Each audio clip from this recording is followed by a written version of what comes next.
नमस्कार विद्यार्थियों। उम्मीद करता हूँ कि आप सब स्वस्थ और मस्त होंगे। पिछली कक्षा के दौरान पीएस स्केल के बारे में अध्ययन किया और पीएस का दैनिक जीवन में क्या महत्व होता है, जिसमें अम्लीय वर्षा और दंत से, उसके बाद में सिटी के रंग और नेटल के रंग में कौन कौन से अम्ल होते हैं और इस अम्ल को कम करने में सामान्यतः जिस पदार्थों का उपयोग करते हैं उसे एंटीएसिड कहते हैं, और विभिन्न पदार्थों जो में होने वाले जो अम्ल होते हैं इन्हीं के बारे में चर्चा की थी। आज इस कक्षा में चैप्टर को आगे बढ़ाते हैं और लेते हैं टॉपिक जिसका नाम है लवण, जिसको साल्ट कहते हैं। तो ध्यान दें, सबसे पहले जब अम्ल व क्षार क्रिया करके लवण व जल बनाते हैं, जब अम्ल व क्षार क्रिया करके लवण व जल बनाते हैं, यह प्रक्रिया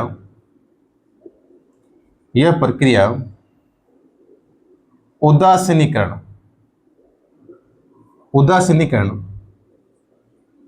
कहलाती है। जब अम्ल और क्षार परस्पर क्रिया करते हैं तो लवण और जल का निर्माण करते हैं। अपन बात करें उदासीनीकरण की, तो ध्यान दें, जब प्रबल अम्ल और प्रबल क्षार आपस में क्रिया करते हैं तो लवण और जल का निर्माण करते हैं। यह प्रक्रिया उदासीनीकरण कहलाती है। हालांकि इस अभिक्रिया के दौरान ऊष्मा का उत्सर्जन होता है, अतः इसे ऊष्माक्षेपी अभिक्रिया भी कह सकते हैं। अभिक्रिया की बात करें, जैसे हाइड्रोक्लोरिक अम्ल और सोडियम हाइड्रोक्साइड, ये हाइड्रोक्लोरिक अम्ल है, ये सोडियम हाइड्रोक्साइड क्षार है, दोनों ही प्रबल है और आपस में क्रिया करके NaCl प्लस H2O का निर्माण करते हैं। इसका नाम है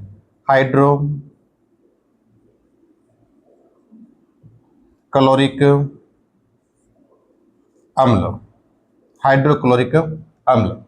इसका नाम है सोडियम हाइड्रोक्साइड। इसका नाम है सोडियम क्लोराइड, और ये जल। तो ध्यान दें, जब प्रबल अम्ल और प्रबल क्षार आपस में अभिक्रिया करते हैं तो लवण और जल का निर्माण करते हैं। यह प्रक्रिया उदासीनीकरण कहलाती है। लवण का निर्माण किससे होता है? जब अम्ल और क्षार परस्पर क्रिया करते हैं तो लवण और जल का निर्माण करते हैं। अब हम बात करेंगे लवण के एग्जाम्पल क्या क्या है और लवण का जो पीएच मान होता है वो सामान्य कितना होगा, इसकी चर्चा करते हैं। तो आपको उदासीन अभिक्रिया एग्जाम के बारे में पूछ सकते हैं। जब प्रबल अम्ल और प्रबल क्षार आपस में क्रिया करते हैं तो लवण का निर्माण करते हैं। यह प्रक्रिया उदासीनीकरण कहलाती है।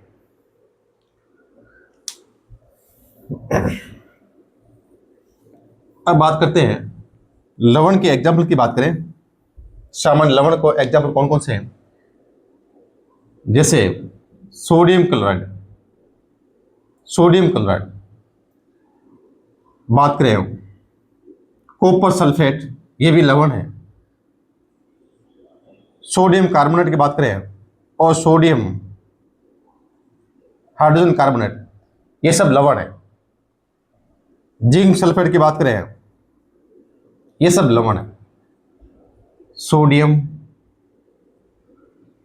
क्लोराइड, कॉपर सल्फेट,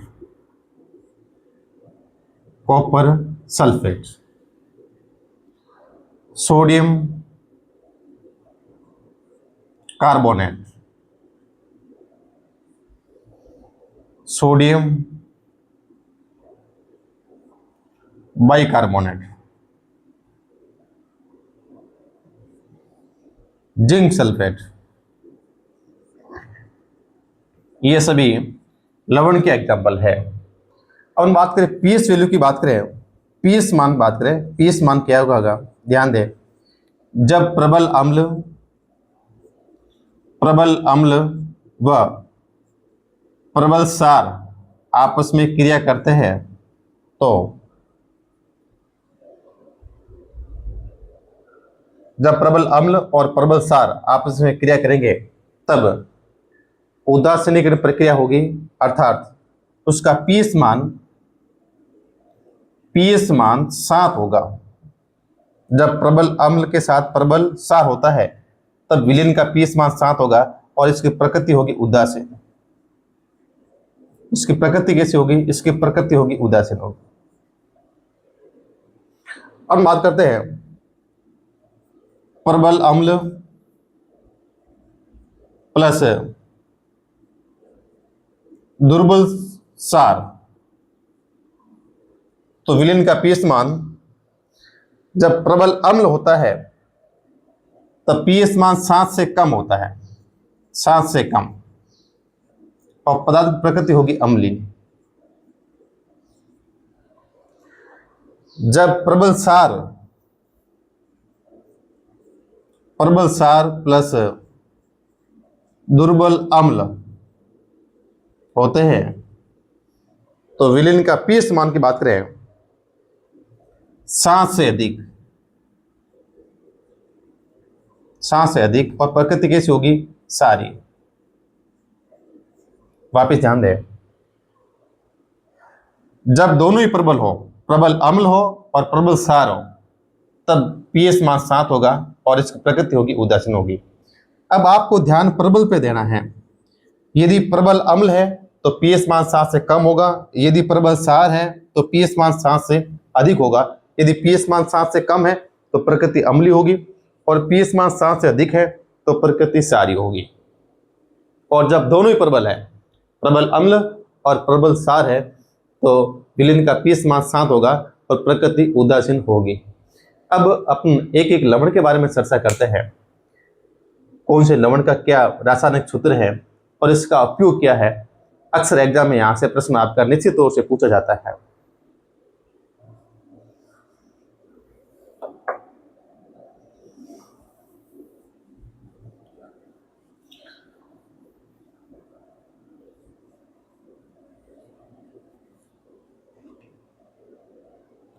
तो सबसे पहले लेते हैं आप sodium hydroxide. Sodium hydroxide, sodium hydroxide, इसको क्लोर क्षार अभिक्रिया, इसको क्लोर क्षार अभिक्रिया भी कहते हैं।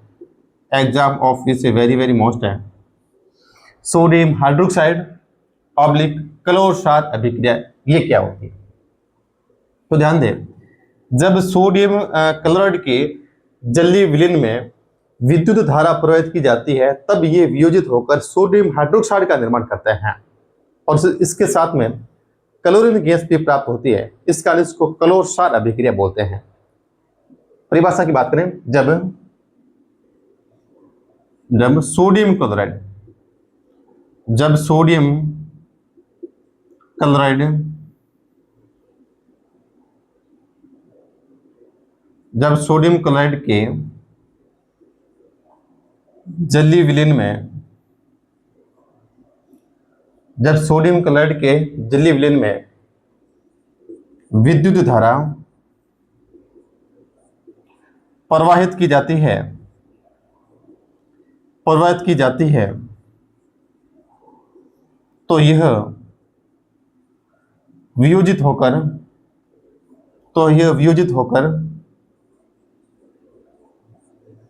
सोडियम हाइड्रोक्साइड NaOH का निर्माण करता है और इसके साथ में क्लोरीन भी प्राप्त होती है, इस कारण इसको क्लोर बोलते हैं। सोडियम हाइड्रोक्साइड का फॉर्मूला होगा NaOH, ये एक प्रबल क्षार है। तो बात करें, जब सोडियम क्लोराइड की बात करें, NaCl की बात करें, सोडियम क्लोराइड के जलीय विलयन की बात करें तो जल लेंगे अपन, विद्युत धारा प्रवाहित करते हैं, इसमें विद्युत धारा लिख सकते हैं आप लोग, विद्युत धारा प्रवाहित करते हैं तो यह वियोजित होकर sodium hydroxide NaOH plus H2 hydrogen भी गैस यहां से प्राप्त होती है और क्लोरीन भी साथ में प्राप्त होती है, ये इसमें उत्पाद बनते हैं। बैलेंसिंग की बात करें, जैसे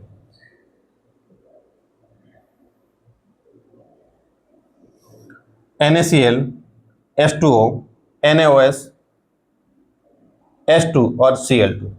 अब बैलेंसिंग लिस्ट के पहले यहां दो डालते हैं, दो Na हो गए और यहां पर भी दो डालते हैं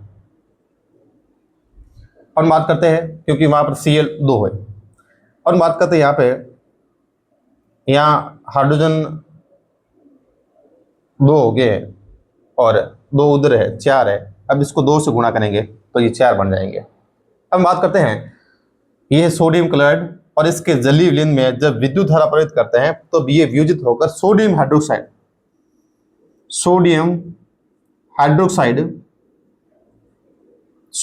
हाइड्रोक्साइड का निर्माण करते हैं और साथ में हाइड्रोजन और क्लोरीन गैस। अब ध्यान दें आप, ये जो सोडियम हाइड्रोक्साइड है और जो हाइड्रोजन है, ये आपके कैथोड पर प्राप्त होते हैं और क्लोरीन गैस है जो एनोड पर प्राप्त होती है। सोडियम हाइड्रोक्साइड और हाइड्रोजन गैस ये दोनों कैथोड पर प्राप्त होते हैं, जबकि क्लोरीन गैस एनोड पर प्राप्त होती है। पूछ सकते हैं आपको, क्लोर क्षार अभिक्रिया में क्लोरीन गैस कहां पर प्राप्त होती है? एनोड पर। अब इसका उपयोग की बात करें, जैसे सबसे पहले बात करते हैं हाइड्रोजन की, उसके बाद क्लोरीन की बात करेंगे और उसके बाद करेंगे NaOH, इसका उपयोग किया। तो ध्यान दें, ये जो हाइड्रोजन गैस होती है, ये हाइड्रोजन गैस का उपयोग सामान्य ईंधन के रूप में करते हैं, इसके बाद में खाद बनाने में भी करते हैं और अमोनिया बनाने में, ये इसका उपयोग है। एग्जाम में आपको उपयोग पूछ सकते हैं, तो हाइड्रोजन गैस का मुख्य उपयोग की बात करें तो इसका मुख्य उपयोग होता है ईंधन के रूप में, खाद बनाने में और अमोनिया के निर्माण में मुख्यतः हाइड्रोजन गैस काम आती है। अपन बात करें क्लोरीन की, तो जल को स्वच्छ करने के लिए, रोगाणुनाशक, कीटनाशक के रूप में, इसके अलावा PVC, पॉलीवाइनिल क्लोराइड, PVC और CFC, इसके निर्माण में इसका उपयोग किया जाता है सामान्यतः।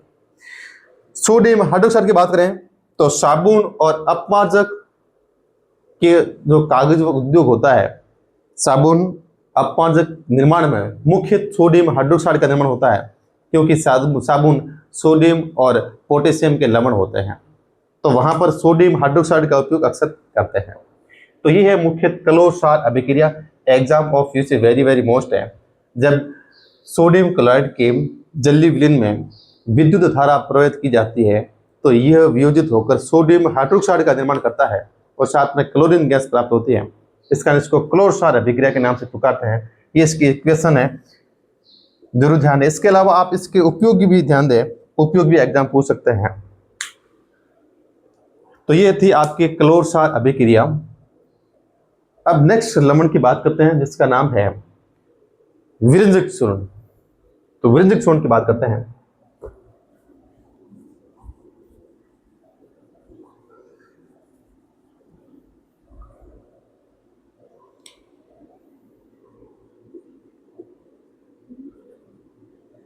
विरंजक चूर्ण,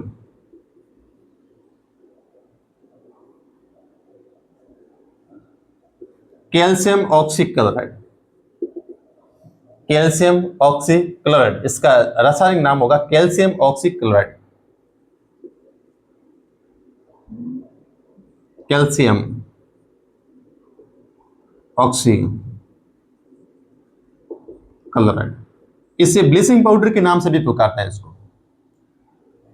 कैल्शियम ऑक्सी क्लोराइड को ब्लीचिंग पाउडर के नाम से भी पुकारते हैं। तो ध्यान दें, ब्रिंजिक चूर्ण क्या होता है। सबसे पहले बात करते हैं इस ब्रिंजिक चूर्ण का निर्माण कैसे होता है। तो बात करें कैल्शियम हाइड्रोक्साइड,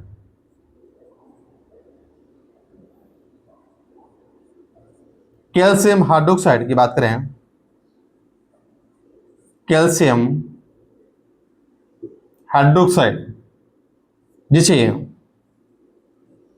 बुझा हुआ चूना कहते हैं, बुझा हुआ चूना कहते हैं, कैल्शियम हाइड्रोक्साइड जिसे बुझा हुआ चूना कहते हैं, इसके साथ जब क्लोरीन की अभिक्रिया करवाते हैं, exam of use very very most, calcium hydroxide के साथ में जब क्लोरीन गैस के साथ अभिक्रिया करवाते हैं तब आपके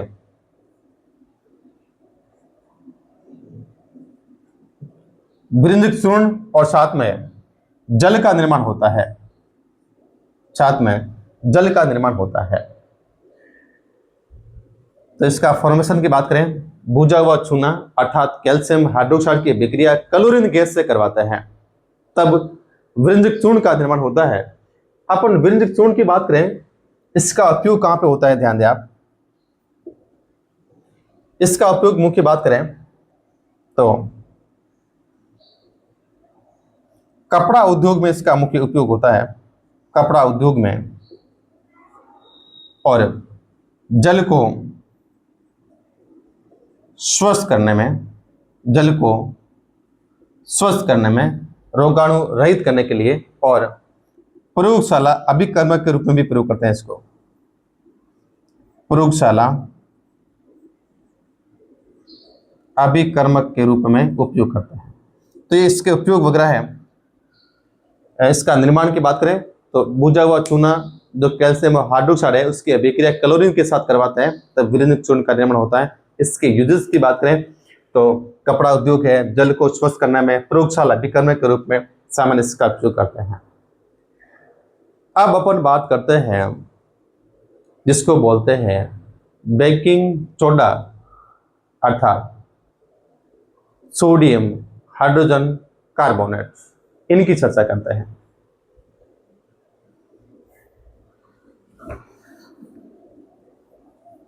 बेकिंग सोडा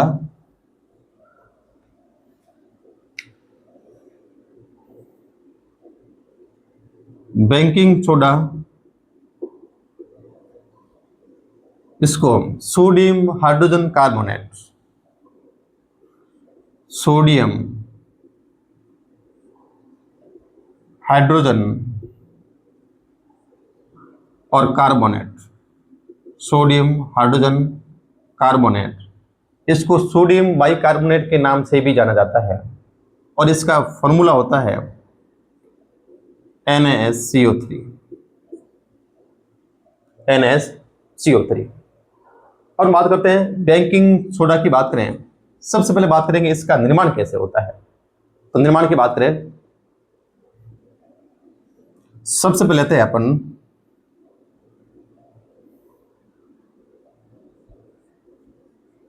NaCl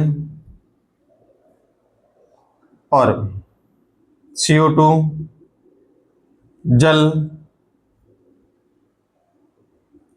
NH3।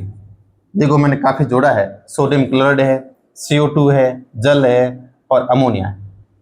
जब इन तीनों को तीन परस्पर आपस में अभिक्रिया करते हैं तो आपके बनते हैं ammonium chloride, NH4Cl ammonium chloride, इसको बोलते हैं अमोनियम क्लोराइड,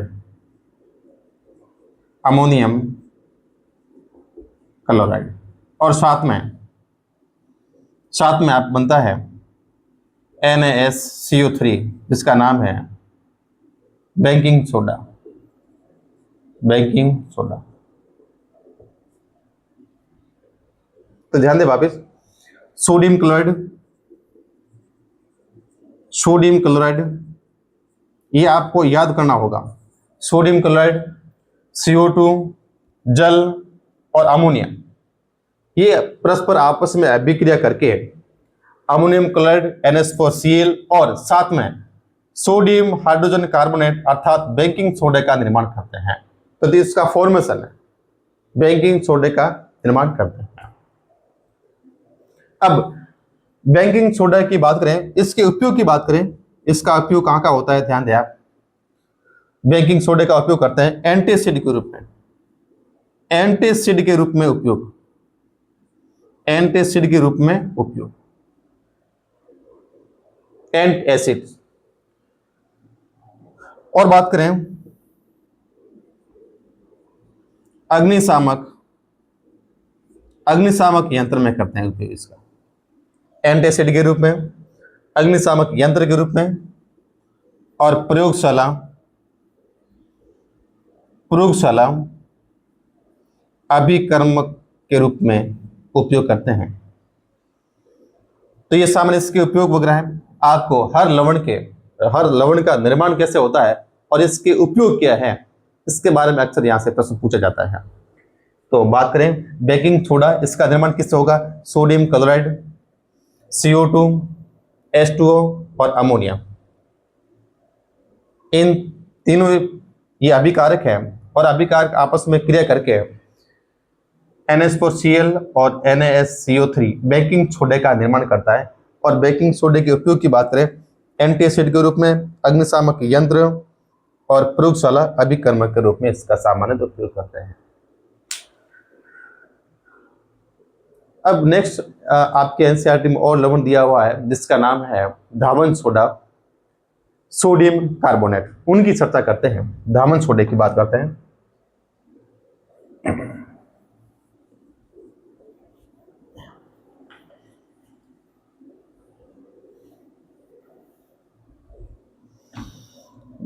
धावन सोडे की बात करें,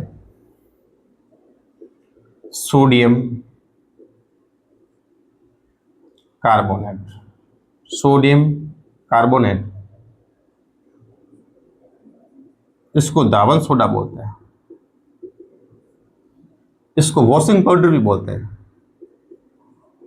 वॉशिंग पाउडर भी बोलते हैं। इसका फॉर्मूला होता है Na2CO3, sodium carbonate, sodium carbonate. तो ध्यान दें,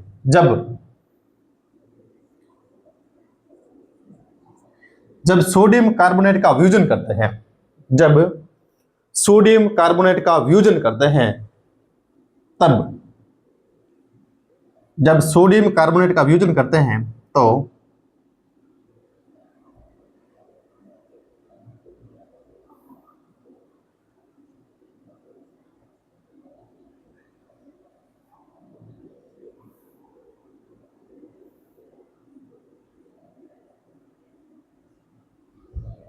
Na2 है, यहाँ पे यहाँ 1 है, इसको मैं 2 से गुणा करता हूं।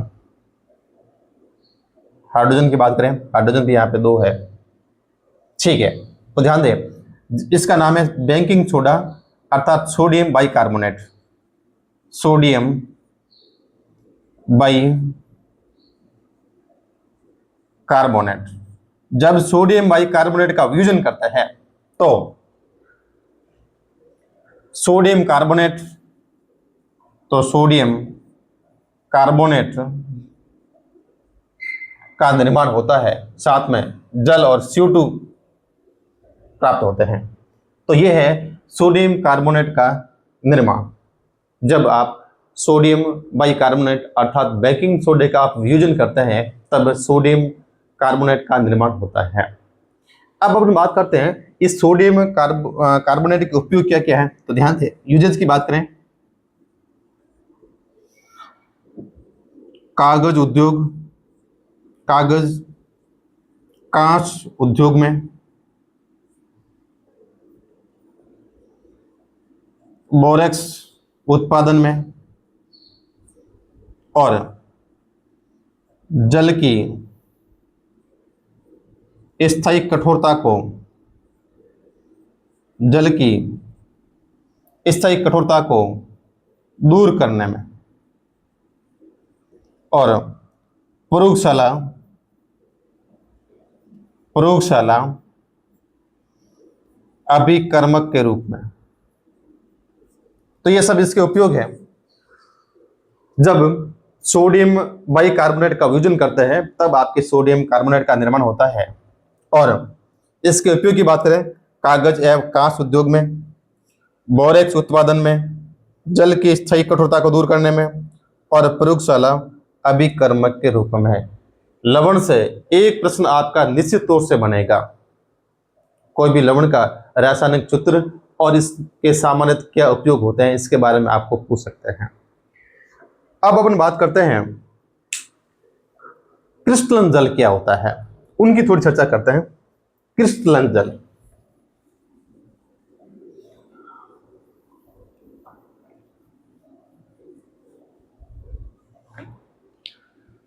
क्रिस्टलन जल की बात करें, क्रिस्टलन जल की बात करें, कोई भी लवण होता है उस लवण के साथ में जल के अणुओं की एक निश्चित संख्या होती है। लिखता हूं मैं, किसी लवण में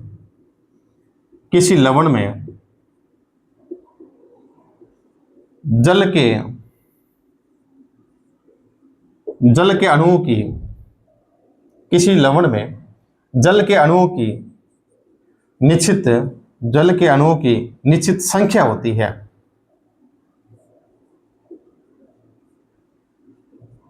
किसी लवण में जल के अणुओं की निश्चित संख्या होती है जिसे क्रिस्टलन जल कहते हैं। क्रिस्टलन जल कहते हैं। बात करें कॉपर सल्फेट की, बात करें तो इसके साथ में 5 जल के अणु होते हैं। कॉपर सल्फेट में 5 जल के अणु होते हैं। बात करें सोडियम कार्बोनेट की, सोडियम कार्बोनेट के साथ में 10 जल के अणु होते हैं। अभी अपने चर्चा की सोडियम कार्बोनेट, जिसको धावन सोडा कहते हैं, वॉशिंग पाउडर कहते हैं, उसके साथ 10 जल के अणु होते हैं जो कि क्रिस्टलन जल के रूप में होते हैं। अपन बात करते हैं कॉपर सल्फेट, सोडियम कार्बोनेट। अब हम बात करते हैं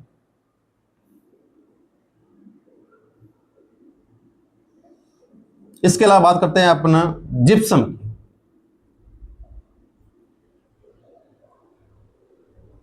जिप्सम की बात करें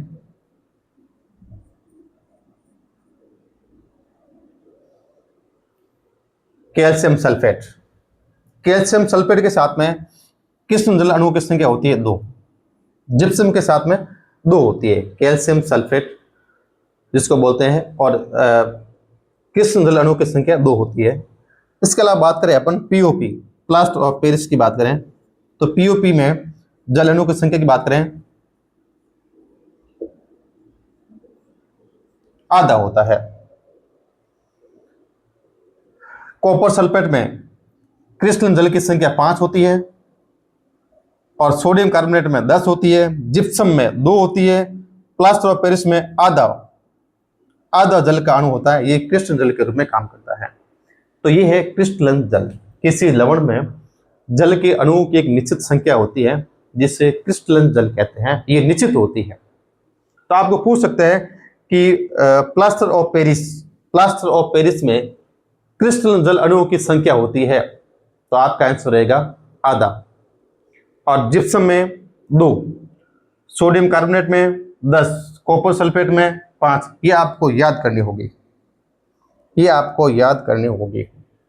किसी भी लवण के साथ में एक जल के अणुओं की निश्चित संख्या होती है जिसे क्रिस्टलन जल कहते हैं।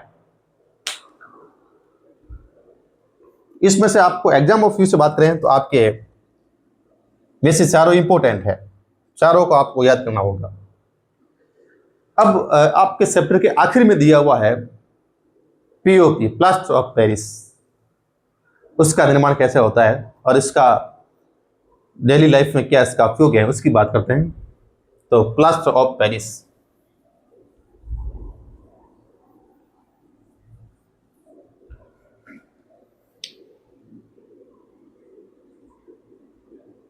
प्लास्टर ऑफ पेरिस, इसको पीओपी के नाम से पुकारते हैं, पीओपी। तो ध्यान दें, जब जिप्सम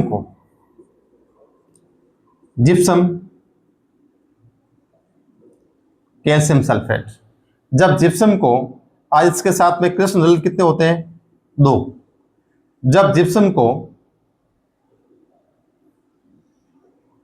373 केल्विन तापमान पर गर्म करते हैं, इसको गर्म करते हैं, तब क्या होता है? इस जिप्सम में से जल के अणुओं की संख्या है जो उत्सर्जित हो जाती है, अर्थात जल के अणुओं की संख्या है वो त्याग हो जाती है, और त्याग करने के बाद में ये जो जिप्सम है ये पीओपी का निर्माण करता है।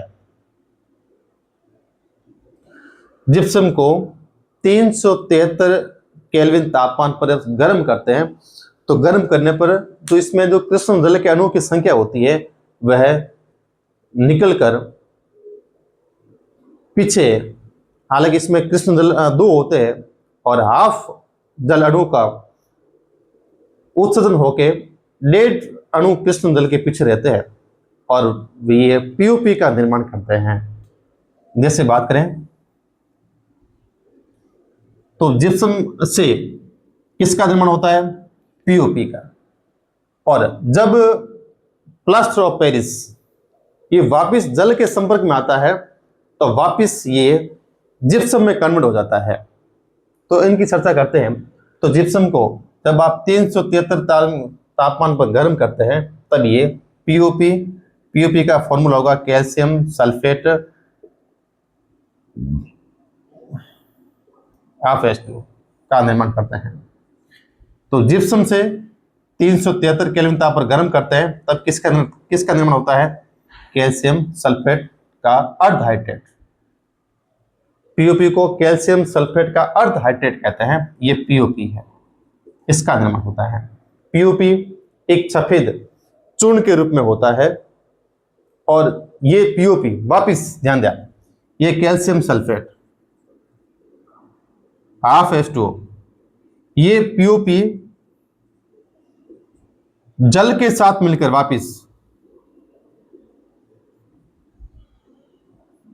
वापिस आपके जिप्सम का निर्माण कर लेता है। Exam of which very very most. तो पीओपी का निर्माण किससे होता है? जिप्सम से। जिप्सम को आप गर्म करते हैं तो जिप्सम में कृष्ण जल होते हैं 2 और गर्म होने पर आपके आधा अणु यहां से निकल जाता है और पीछे 1.5 अणु यहां से निकलता है और पीछे हाफ अणु रहता है, तो इसको ही बोलते हैं आपके पीओपी, कैल्शियम सल्फेट का अर्ध हाइड्रेट्स। इसका फॉर्मूला क्या होगा? CaSO4 dot H2O, calcium sulphate का अर्ध हाइड्रेट, कैल्शियम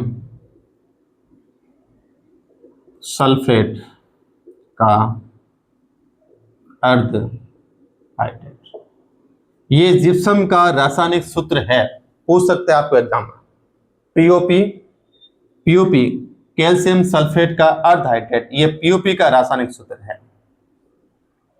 और ये पीओपी जल के साथ वापस क्रिया करके और कठोर पदार्थ अर्थात जिप्सम में वापस कन्वर्ट हो जाता है, तो ये आपके जिप्सम है। अब हम पीओपी उपयोग की बात करें, पीओपी का क्या क्या उपयोग है? एक तो जो टूटी हुई हड्डियां होती है, इसको एक जगह पर स्थिर रखने के लिए वहां पर पीओपी का सामान्य लेप करते हैं। तो टूटी हुई हड्डियों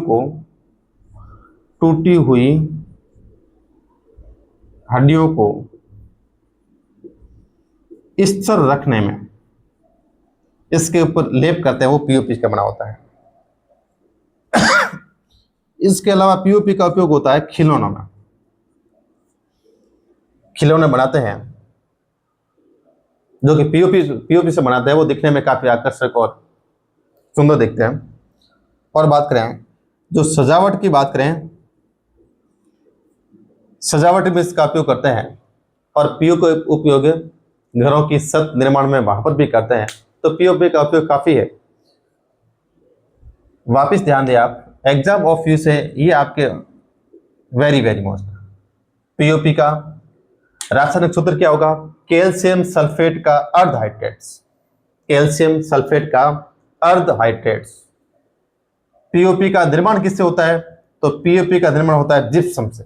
जिप्सम को आप 373 केल्विन ताप पर गर्म करते हैं, तब आपके पीओपी का निर्माण होता है। और पीओपी वापिस जल के साथ में क्रिया करके ये जिप्सम का निर्माण करता है। जिप्सम एक कठोर पदार्थ होता है। और पीओपी का उपयोग की बात करें, टूटी हुई हड्डियों को स्थिर रखने में, खिलौनों में और सजावटी सामग्री होती है, वहां पर सामान्य पीओपी का उपयोग करते हैं। तो ये तो था आपके चैप्टर अम्ल, सार एंड लवण। आई होप आपको समझ में आया होगा। तो नेक्स्ट क्लास में मिलते हैं नेक्स्ट चैप्टर के साथ में। तब तक धन्यवाद।